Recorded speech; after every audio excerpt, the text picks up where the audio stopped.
Cuando una persona decide manifestar su voluntad con una serie de acciones para consigo o con terceros, se dice que ha firmado un contrato, es decir, ha adquirido una serie de responsabilidades y obligaciones para alcanzar un fin determinado.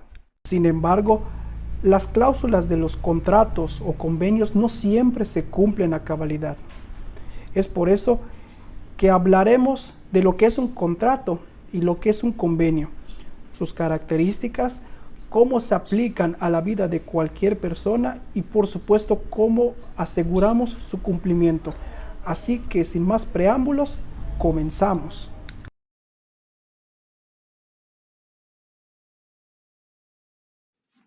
Yo voy a hablar sobre el contrato mutuo o simple. Este tipo de contrato se puede hacer de dos formas, ya sea simple o con intereses. En el primero es el mutuario, que se obliga solo a restituir los bienes otorgados en el contrato mutuo, mientras que el segundo, además de restituir el bien pactado en el mutuo, se debe pagar un interés, el cual puede ser legal o convencional. En el interés legal se establece un 9% anual. En cambio, el convencional se fija por los contratantes y puede ser mayor o menor a interés legal. ¿Para qué sirve? Este es uno de los contratos con mayor trascendencia y versatilidad, pues constituye el contrato más utilizado dentro del sistema financiero, ya sea nacional e internacional, y también sirve para satisfacer las necesidades económicas de la vida diaria, en diversos niveles y proporciones. ¿Cuáles son sus características? Es regulado, se regula por el Código Civil de cada Estado de México, tiene como objeto principal, se basa en actos traslativos de dominio de dinero o de bienes fungibles. Es de autonomía, susceptible por sí mismo, no requiere de otro contrato previo. Bilateral, ambas partes tienen derechos y obligaciones. Es dual, con o sin pago de intereses. Es flexible, según cómo se pacte las obligaciones, se puede estipular de momento a momento o en un solo instante. Es de reglas claras, que se estipula un interés. Los beneficios económicos se conocen desde un inicio. Ahora bien, ¿qué es un convenio? Un convenio es un acuerdo de voluntades entre dos o más personas o instituciones. Por otro lado, se entiende por convenio de cooperación interinstitucional a todo acto celebrado entre una institución y otras personas jurídicas de derecho público o privado, nacionales o extranjeras, y su finalidad es aprovechar mutuamente sus recursos o fortalezas. Por otra parte, también, los elementos que lo componen es el nombre de domicilio, su objetivo es general o específico, un plazo de duración, operatividad, rescisión, financiamiento. Esto quiere decir sus posibilidades presupuestarias, anexos o planes de trabajo, resolución de conflictos. El convenio marco es un acuerdo por el que se crea un espacio de colaboración común entre las partes firmantes, que posteriormente se concretará en acciones determinadas. Esto es a través de la firma de convenios específicos. El fin del acuerdo marco es declarar la intención de las instituciones firmantes de colaborar conjuntamente, para lo que queda establecida una comisión mixta que desarrollará las acciones. En la regulación básica se especifica que, número 1, expresa voluntad de cooperación. Número 2, incluyen acciones concretas a realizar. Número 3, no genera obligaciones económicas entre las partes. Número 4, los miembros de la Comisión Mixta de Coordinación son encargadas de desarrollar programas concretos de colaboración entre ambas partes y de someter a los órganos rectores de ambas las propuestas para que se tramiten como convenios específicos. Ahora, ¿Qué es un convenio específico? Son convenios cuyo objetivo es establecer actividades específicas de una área académica, científica o administrativa en particular. Esto es con la finalidad de facilitar la ejecución del convenio. Estos convenios se celebran por partes que son signatarias, focalizan la cooperación específicamente para fortalecer áreas complementarias. En este apartado nos tocará hablar sobre las características del contrato. El término contrato procede de la voz latina contractus, que significa lo contraído, y es sin duda una de las grandes creaciones de la jurisprudencia romana. Una de las características más sobresalientes del contrato es que es un acuerdo entre dos o más partes. Es voluntario y consensuado. Genera obligaciones y es de término jurídico. Empecemos hablando entre el acuerdo entre dos o más partes. Para que haya un contrato es necesario que al menos dos partes concuerden en lo que van a negociar. Estas partes pueden ser personas físicas o jurídicas. Voluntario y consensuado. Para que un contrato tenga efecto, se requiere de voluntad de todas las partes interesadas. Estas deben, además, expresar su consentimiento para que el contrato se lleve a cabo. Este consentimiento puede ser verbal o escrito. Todo contrato genera obligaciones. Estas, por supuesto, deben ser cumplidas por las partes contratantes. Desde el momento en que existe un consentimiento, ya sea verbal o de manera escrita, por parte de los interesados, estas se obligan no solo a lo expresamente pactado, sino también a todas las consecuencias que correspondan. De esta manera, las partes interesadas quedan vinculadas entre sí, como consecuencia de las obligaciones que dimanan al contrato. El término jurídico podemos denominarlo como jurídica porque está regulada por el derecho y presenta eficacia judicial, es decir, que las obligaciones se pueden reclamar ante los tribunales. Dicho de forma simple, si una de las partes no cumple, la otra puede reclamarle en consecuencia de su incumplimiento. Podemos decir que en conclusión, un contrato es el acuerdo oral, escrito entre dos o más partes, donde éstas se obligan sobre materia o cosas determinadas. Así, tanto la voluntad de las partes como la causa del acuerdo dan origen a obligaciones civiles exigibles. Ahora, a diferencia, un convenio es un acuerdo voluntario que no se encuentra sujeto a la ley. Siempre puede existir un convenio sin haber contrato, pero para que se lleve a cabo un contrato simple debe de haber un convenio. Ahora, hablemos un poco más sobre las características del convenio. Un convenio es un acuerdo entre las partes respecto a un tema en un contexto que no requiere legalidad. Puede ser de igual manera oral o escrito. No crea ningún tipo de compromiso legal y de igual manera normalmente se da en un contexto social o familiar y en el ámbito educacional. Solo necesita de la aceptación mutua para ser válido. Puede ser un convenio entre dos países, un convenio entre universidades o un convenio entre amigos.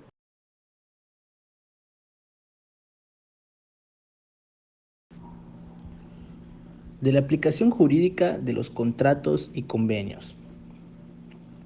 Bien, en primer punto, el contrato es un acuerdo de voluntades, ya sea verbal o escrito, siempre y cuando sea manifestando en común entre dos o más personas con capacidad. Cuando hablamos de con capacidad, esto damos a entender que es una parte del contrato, que si bien se obligan en virtud del mismo, regulando sus relaciones relativas a una determinada finalidad o cosa, ya cuyo cumplimiento pueden compelerse de manera recíproca si el contrato es bilateral o compelerse una parte a la otra si el contrato es unilateral.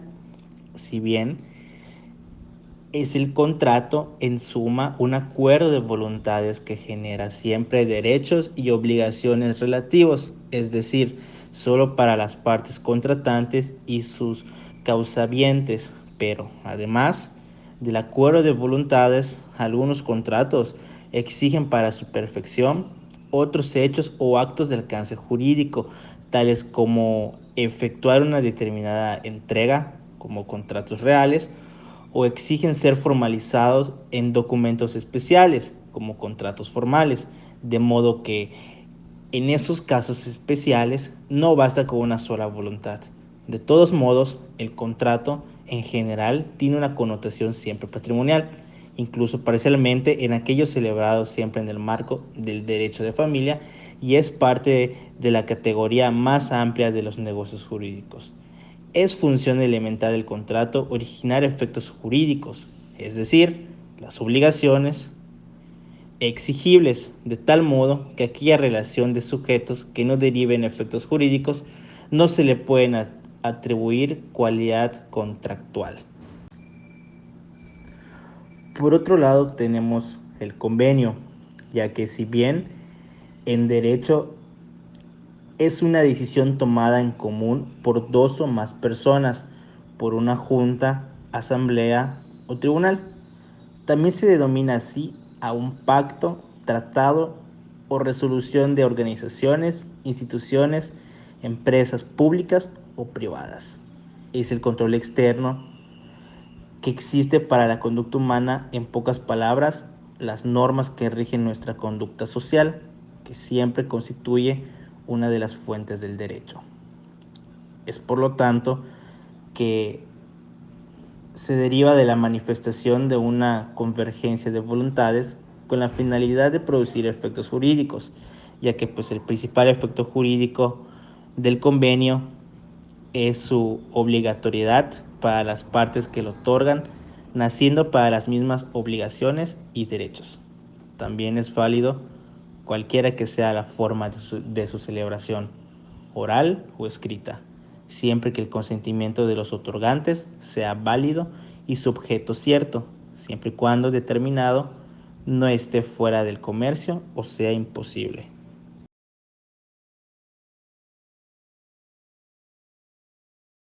Cuando dos o más individuos se comprometen a algo para llegar a un fin determinado, se puede afirmar que se ha creado una deuda, el principio de una obligación a cumplir en un tiempo determinado o indeterminado. Existen casos en donde por los vicios de la voluntad, el deudor se niega de alguna manera a cumplir su parte del trato. Y son estas cosas las que llevan a desenlaces poco favorables para los interesados. Por ello, se intenta blindar la acción principal con algo accesorio, es decir, un plan B por si las cosas no resultan como uno esperaba. En nuestro caso podemos tutelar cualquier contrato principal con un contrato accesorio. Fianza. Cuando escuchamos esta palabra, automáticamente se nos viene a la mente un individuo que ha sido privado de su libertad por algún delito, que quiere reincorporarse a la vida social con normalidad. Esta concepción está muy alejada de la realidad en materia civil. El artículo 1931 del Código Civil del Estado de Yucatán establece que la fianza es un contrato por el cual una persona se compromete con el acreedor a pagar por el deudor si éste no lo hace. También puede prestarse la fianza en garantía de deudas futuras, cuyo importe aún sea desconocido, pero no se podrá reclamar contra el fiador hasta que la deuda sea líquida, es decir, tiene que existir una suma de dinero que pueda cuantificarse en letras y números. Asimismo, la fianza puede comprender menos, pero no puede extenderse a más que la obligación principal. Cuando el deudor se opone a pagar, es cuando aparece la figura del fiador. El fiador tiene derecho de oponer todas las excepciones que sean inherentes a la obligación principal y además a las que sean personales del deudor, de acuerdo al artículo 1954. También se hace mención en el siguiente artículo que el fiador no puede ser compelido a pagar al acreedor sin que previamente sea reconvenido el deudor y se haga excusión de sus bienes. También el fiador que paga debe ser indemnizado por el deudor, aunque éste no haya prestado su consentimiento para la constitución de la fianza. Si ésta se hubiese otorgado contra la voluntad del deudor, no tendrá derecho alguno el fiador para cobrar lo que se pagó. Prenda. ¿Será una camisa, un pantalón o ropa interior? La verdad es que ese es un significado en el ámbito coloquial, pero no quiere decir que siempre será así. En el ámbito jurídico esto cambia completamente. En el artículo 2005 del Código Civil del Estado se hace mención de que la prenda es un derecho real que se constituye sobre algún objeto mueble para garantizar el cumplimiento de una obligación y su preferencia en el pago. Puede uno constituir prenda para garantizar una deuda aún sin consentimiento del deudor, y esta es una de las diferencias con respecto a la fianza. La prenda puede constituirse con los requisitos de forma del contrato a que sirva de garantía. Solamente cuando sea entregado el bien mueble al acreedor o a un tercero reconocido por él mismo, se dará por cumplida esta obligación. Hipoteca. Si tienes problemas de dinero, puedes ir al banco e hipotecar tu casa o tu coche. Pero ¿sabes qué es una hipoteca? Los anuncios publicitarios nos han acostumbrado a que se nos dará más por nuestro dinero, con nuestro coche o nuestra casa, si la hipotecamos sin siquiera saber de qué se trata. La hipoteca es un derecho real que se constituye sobre bienes inmuebles o derechos reales para garantizar el cumplimiento de una obligación y su preferencia en el pago. Asimismo, los bienes hipotecados quedan sujetos al gravamen impuesto aunque pasen a poder de un tercero. Cuando el derecho real sufre alguna mejora hecha por el deudor o se le incorpora otro objeto permanente hecho por el acreedor, la hipoteca se extiende y por lo tanto el gravamen también. Si por alguna razón se pierde o extravía el bien hipotecado, el deudor está obligado a constituir una nueva hipoteca para la satisfacción del acreedor. La hipoteca puede ser constituida tanto por el deudor como por otro en su lugar.